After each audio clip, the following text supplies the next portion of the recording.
গাভীটা জ্বরে কেমন শুকিয়ে গেছে। এদিকে টাকার অভাবে আমরাও ঠিকমতো চিকিৎসা করাতে পারছি না। শুধু তাই নয় টিয়ে, ওর সাথে যে আমাদের পেটেও কোনো খাবার পানি জুটছে না। আমাদেরকেও যে দিনের পর দিন অনাহারে দিন কাটাতে হবে। এখন আমি কি করব কিছুই তো বুঝতে পারছি না। তুমি বরং ঈগল দাদার কাছে যাও। দেখো, ঈগল দাদার তো অনেক টাকা, সে নিশ্চয় আমাদের বিপদে পাশে দাঁড়াবে। ভাগ্য করে একটা বাবা পেয়েছিলাম যে কিনা আমার জন্য অনেক অনেক ধন সম্পদ রেখে গেছে। এখন শুধু আমি রাজার মতো দিন কাটাবো। হা হা হা হা হা। ঈগল দাদা, আমি আমার স্ত্রীকে নিয়ে খুব বিপদে পড়েছি। আমার ঘরে রান্না করার মতো কিছুই নেই। তুমি আমাকে একটু সাহায্য করো ঈগল দাদা। তোমাদেরকে সাহায্য করার জন্য আমার বাবা এসব ধন সম্পদ রেখে গেছে নাকি? যা বলছি এক্ষুনি আমার চোখের সামন থেকে দূর হয়ে যা। ঈগলের কথায় কষ্ট পেয়ে তোতা বাড়ির উদ্দেশ্যে চলে আসে। আসার সময় পথে এক অচিন পাখির সাথে তার দেখা হয়ে যায়। এই যে দাদা, আমি অচিনপুরের বন থেকে একটা ভালো গাভী কেনার জন্য এসেছি, কিন্তু বাজারে তেমন একটা ভালো গাভী পেলাম না। তুমি কি আমাকে একটা ভালো গাভীর সন্ধান দিতে পারবে? এই দাদাকে দেখে অনেক ধনী মনে হচ্ছে। আমি যদি আমার গাভীটাকে এই দাদার কাছে বিক্রি করে দেই, তাহলে তো আমরাও একটু খাবারের দেখা পাবো, আর গাভীটাকেও আর না খেয়ে থাকতে হবে না। কি দাদা, তুমি কোনো কথা বলছো না কেন? ও বুঝেছি, তুমি বুঝি কথা বলতে পারো না, তাই না? মানে, এসো গো দাদা, তুমি আমার সাথে এসো। আমি তোমাকে খুব ভালো একটা গাভী দেখাতে নিয়ে যাব। এরপর তোতা সেই অচিনপুরের কালুকে সাথে নিয়ে বাড়িতে চলে আসে। এই হলো আমার ধবলি। আমার ধবলি খুবই শান্তশিষ্ট গাভী। আমি বিপদে না পড়লে ওকে কিছুতেই বিক্রি করতাম না দাদা। হ্যাঁ হ্যাঁ, আমি তোমার গাভীকে দেখেই বুঝতে পেরেছি, ও খুবই শান্ত গাভী। ঠিক আছে, এই নাও 10,000 টাকা। আজকে থেকে এই গাভীটা আমার। এরপর কালু টাকা দিয়ে তোতার গাভীকে নিয়ে চলে যায়। এটা তুমি কি করলে তোতা? আমাদের আদরের ধবলিকে বিক্রি করে দিলে। কেঁদো না টিয়ে, এই টাকাগুলো দিয়ে আমরা বড় একটা দোকান দিব, আর দোকান চালিয়ে আমরা ধবলির মতো অন্য একটা গাভী ঠিক কিনে আনবো। দে না রে বাবা, এই বড় মাছটা আমাকে দে। আমি তোকে 100 টাকা দিচ্ছি। আমি তোকে 500 টাকা দিব। দে, এই বড় মাছটা আমাকে দে। একটা মাছ 500 টাকা? ঠিক আছে ঈগল দাদা, এই নাও বড় মাছটা, তুমি নাও। দেখলে তো বুড়িমা, টাকা থাকলে সবকিছু পাওয়া যায়। এরকম বড় মাছ খেতে হলে টাকা লাগে, বুঝলে? হা হা হা হা হা।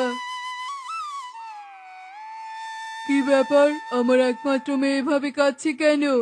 জানো বাবা, আমি যে লাল জুতোগুলো পছন্দ করেছিলাম, সেগুলো তোকে কিনে নিয়ে গেছে। আমার ওই লাল জুতো চাই বাবা।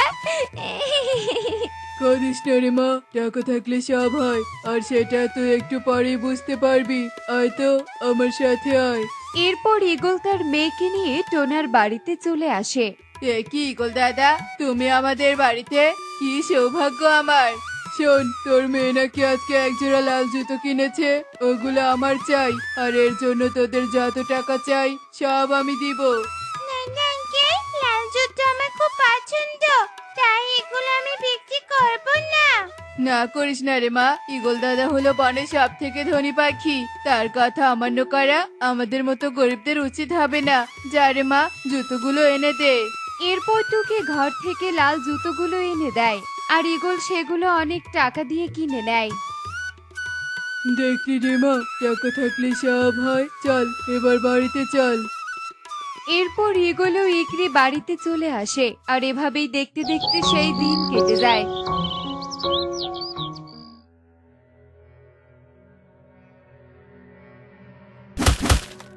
ওরে বাবা রে, কোমরটা বুঝি ভেঙে গেল রে, ভেঙে গেল। আর উঠতে পারছি না। ওরে বাবা রে। আহারে, তুমি বুঝি খুব ব্যথা পেয়েছো, তাই না বুড়িমা? ঠিক আছে, এই নাও 1000 টাকা। এটা দিয়ে তুমি ঔষধ কিনে খেও। আমার টাকা লাগবে না রে বাবা, আমাকে একটু তোর সাইকেলে করে বাড়িতে রেখে আয়। আমি যে আর উঠতে পারছি না। ঈগল মিনু বৃদ্ধার কথায় গুরুত্ব না দিয়ে সেখান থেকে চলে যায়। এদিকে মিনু বৃদ্ধা পথে পড়ে থাকে। এমন সময় সেখানে টুনি চলে আসে। এ কি বুড়িমা, কি হয়েছে তোমার? তুমি এভাবে পড়ে আছো কেন? এরপর মেরু বৃদ্ধা টুনিকে সব কথা খুলে বলে। তুমি কোনো চিন্তা করো না বুড়িমা, ঈগল দাদার টাকার অহংকারী একদিন ঠিক অধপতন দেখা দিবে। এসো, আমি তোমাকে তোমার বাড়িতে পৌঁছে দিচ্ছি। এরপর টুনি মেনু বৃদ্ধাকে বাড়িতে পৌঁছে দেয়, আর এভাবেই দেখতে দেখতে সেই দিন কেটে যায়। আর পরের দিন ঈগল হঠাৎ করে অনেক অসুস্থ হয়ে পড়ে। এর অনেক কঠিন বড় রোগ হয়েছে, এই রোগের চিকিৎসা আমি করতে পারবো না। এরপর ডাক্তার ঈগলের চিকিৎসা না করে চলে যায়। আর এভাবে দিনের পর দিন দূর দূরান্ত থেকে অনেক ডাক্তারকে নিয়ে আসা হয়, কিন্তু কেউই ঈগলের চিকিৎসা করতে পারে না। শোনো ইগলি, আমি যে পেটের ব্যথার যন্ত্রণা আর সহ্য করতে পারছি না। আমার অর্থ সম্পদ থাকা সত্ত্বেও তুমি আমাকে এখনো সুস্থ করতে পারছো না। ওরে বাবারে, পেটের ব্যথা। তোমার সব অর্থ সম্পদ শেষ হয়ে গেছে ঈগল। আজকে এই বাড়িটা বিক্রি করে দেব, আর এটা দিয়ে শেষ চেষ্টা করব। এসব তুমি কি বলছো ইগলি? আগে ভাবতাম টাকা থাকলে সব হয়, আজ বুঝলাম টাকা থাকলে সব কিনতে পাওয়া যায় না। এই রোগের কোনো ওষুধ পাওয়া যায় না, তবে পাশের জঙ্গলে এক নীল আঙুর গাছ আছে, সেখান থেকে নীল আঙুর এনে একে খাওয়ালে ও ঠিক সুস্থ হয়ে যাবে। এ কথা বলে তান্ত্রিক সেখান থেকে চলে যায়। এদিকে ইগলি বনের সবার কাছে যায়। শোন রে তোতা, ঈগল খুব অসুস্থ। এই বিপদের সময় তুই একটু আমাকে পাশের জঙ্গল থেকে নীল আঙুর খুঁজে এনে দিতে পারবি? না না, আমি পারবো না। আমিও একদিন বিপদে পড়ে ঈগল দাদার কাছে গিয়েছিলাম, কিন্তু ঈগল দাদা আমাকে টাকার অহংকার দেখিয়ে ফিরিয়ে দিয়েছে। যাও ইগলি দিদি, অন্য কাউকে বলে দেখো। এরপর ইগলি নিরুপায় হয়ে তোতার বাড়ি থেকে চলে যায়। আর এভাবে ইগলি একে একে বনের সবার কাছে সাহায্য চায়, কিন্তু ঈগলের অহংকারের কথা মনে পড়ায় কেউ তাকে সাহায্য করতে রাজি হয় না। অবশেষে ইগলি বাড়িতে ফিরে আসে। ওরে বাবারে, ইগলি, তুমি তাড়াতাড়ি ওই নীল আঙ্গুর নিয়ে এসো, তা না হলে আমি যে মরে যাব। এতদিন তুমি টাকার জন্য অহংকার করেছিলে আর বলেছিলে টাকা থাকলে সব হয়। এবার বুঝলে তো, টাকা দিয়ে সবকিছু কিনতে পাওয়া যায় না। ঠিক বলেছো ইগলি দিদি, অর্থ সম্পদ থাকলে সবকিছু পাওয়া যায় না। সবার আগে আমাদের সুন্দর ব্যবহারের প্রয়োজন।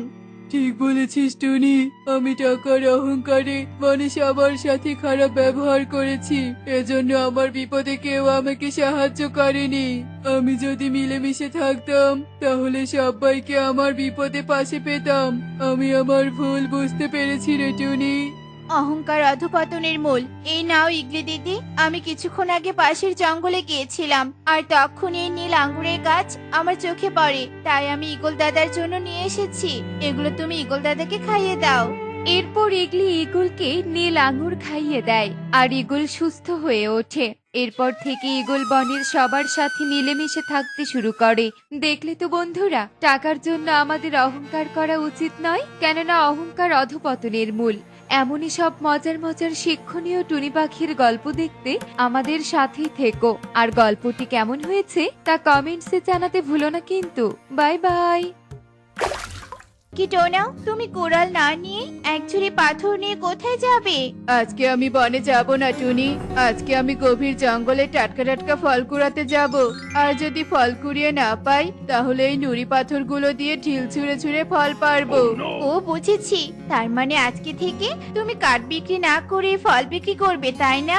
হ্যাঁ টুনি, বাজারে কাঠের দাম দিন দিন কমে যাচ্ছে, তাই আমি জঙ্গল থেকে টাটকা ফল পেড়ে এনে বাজারে বিক্রি করব।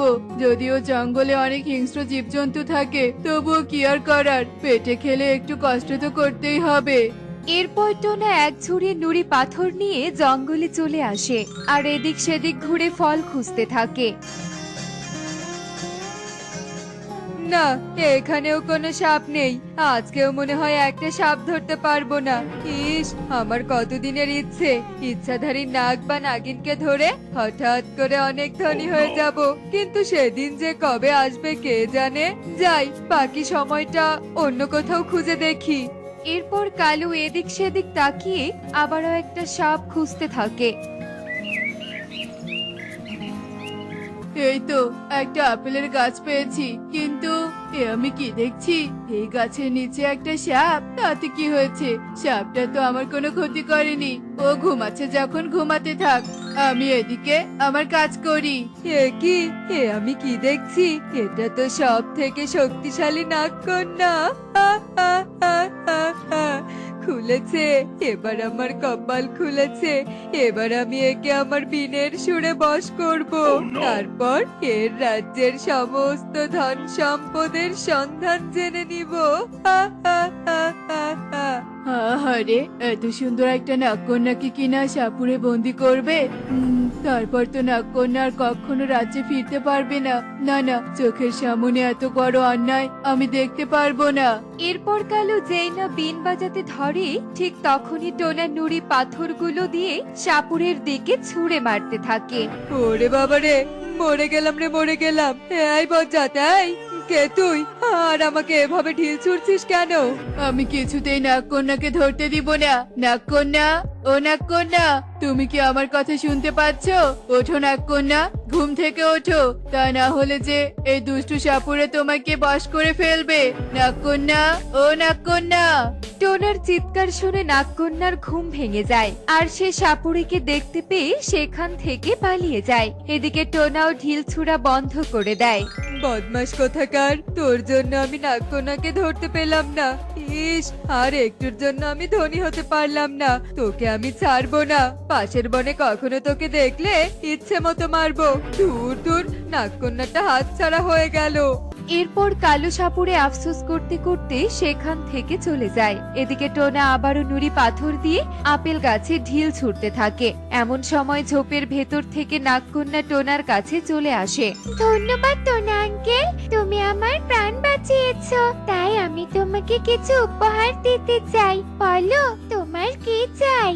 না নাগকন্যা, আমার কিছুই চাই না। বিপদের সময় অন্যকে সাহায্য করা অনেক ভালো কাজ, আর তাই আমি তোমাকে সাহায্য করেছি। না বললে তো হবে না, তুমি নাগ রাজ্যের একমাত্র কন্যার প্রাণ বাঁচিয়েছো। তোমাকে কিছু দিতে না পেলে আমার মা বাবা আমাকে কখনোই ক্ষমা করবে না। এই জাদুর মণিটা এখন থেকে তোমার। এই মণি শুধু তোমার অভাব দূর করবে তা নয়, এই মণি তোমাকে বিপদের সংকেতও দেবে। আর বিপদের সংকেত দিলে এই লাল মণি নীল মণি হয়ে যাবে। ঠিক তখনই তোমাকে রসুন বাড়ি বানিয়ে সেটার ভিতরে আশ্রয় নিতে হবে, তবেই তোমার বিপদ কেটে যাবে। এই লালমণি কিনা আমার অভাব দূর করবে, কিন্তু কিভাবে? একবার পরীক্ষা করে দেখি তো। লালমণি, আমাকে আপেল গাছ থেকে সবগুলো আপেল পেড়ে দাও তো। সাথে সাথে আপেল গাছ থেকে সবগুলো আপেল মাটিতে পড়ে যায়, আর তা দেখে টোনা নাগকন্যার কথা বিশ্বাস করে নেয়, আর এক ঝুড়ি আপেল কুড়িয়ে নিয়ে বাড়িতে চলে আসে। টোনা, এই টোনা, তুমি আপেলগুলো বিক্রি করতে না গিয়ে বাড়িতে এলে কেন? হ্যাঁ, এই টাটকা ফলগুলো তুমি আর আমি মিলে পেট পুড়ে খাবো টুনি। আর এই যে লাল মণিটা দেখতে পাচ্ছ, এখন থেকে এই মণি আমাদের অভাব দূর করে দিবে। তাই নাকি টোনা? কিন্তু এই লাল মণি তুমি কোথায় পেলে বলো তো?